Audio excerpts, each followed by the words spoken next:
अब ना अगले विषय पे आते हैं, जरा हमारे देश की बात कर लेते हैं। और मेरे ख्याल से हमारे देश के बारे में आपने बहुत कुछ लिखा भी है, तो अब मुझे बताइए कि हमारा भारत का भविष्य किस तरफ जा रहा है? सोने की चिड़िया कहा जाता है हमारे देश को एक वक्त पर। देखिए, सोने की चिड़िया तो है हमारे भारत। क्यों? क्योंकि सारे शास्त्र पुराण तो यहीं से निकले हैं। योग भी यहीं से निकला, आयुर्वेद भी यहीं से निकला, विमान पुराण भी यहीं से निकला, तो सारे पुराण तो हमारे पास है। वेद और पुराणों की उत्पत्ति क्यों की गई? मानव कल्याण के लिए वेद और पुराणों की उत्पत्ति की गई थी, लेकिन मानव वो समझ ही नहीं पाया कि हमारे लिए क्या अच्छा और क्या बुरा है। और जब अंग्रेजों ने या मुगलों ने देखा कि ये एक ऐसी सभ्यता है जो हर तरह से फलीभूत है, मतलब कितनी नॉलेज है इनके पास, तो उन्होंने हमें हराने के लिए हमारे किस फॉर्म पे अटैक किया? सीधा नालंदा यूनिवर्सिटी। शिक्षा, एजुकेशन तोड़ दो इनकी। जब एजुकेशन टूटेगी तो ये हम इनके ऊपर राज्य कर सकते हैं। तो मुगल ने सबसे पहला हमारे पे क्या वो छल चला था?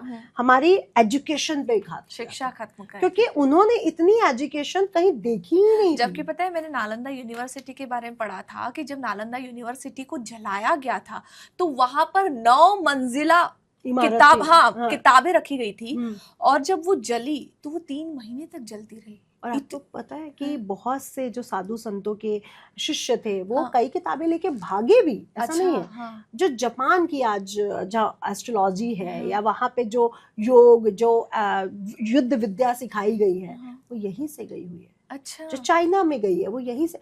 आप किसी भी उसको अगर कहते हो, आप कहते हो टैरो कार्ड पाश्चात्य से आया, लोग कहते हैं। मैं कहती हूँ मेरे पास प्रमाण है कि वो भारत का है। भारत में भी पिक्चर्स को देख के भविष्य बताया जाता था।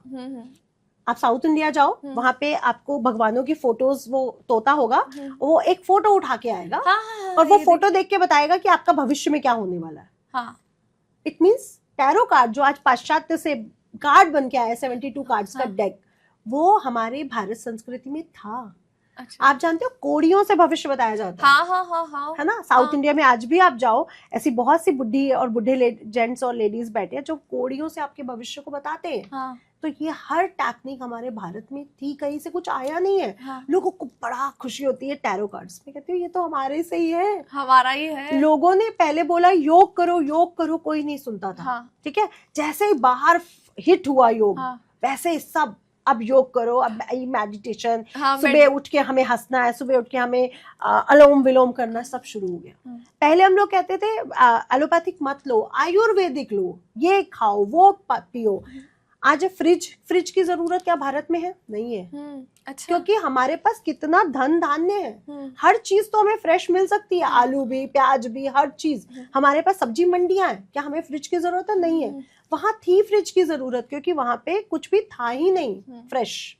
वहां पे इतनी बर्फ पड़ती है कि वहां पे अन्न पैदा ही नहीं होता रोज, तो हमें फ्रिज की क्या जरूरत थी? लोग कोट पैंट पहनना इतना पसंद करते हैं, वहां 8 महीने की ठंड पड़ती है, इसीलिए पहना जा रहा है। यहाँ 2-3 महीने की ठंड पड़ती है। और यहाँ पे हर शादी में, चाहे वो गर्मी में हो रही हो या वो कभी, लोग कोट पैंट पहनना पसंद करते हैं। क्या जरूरत थी? हमारे लोग क्या करते हैं, दूसरों को देख के वो कर लेते हैं, लेकिन आप ये देखो कि आपको जरूरत क्या है।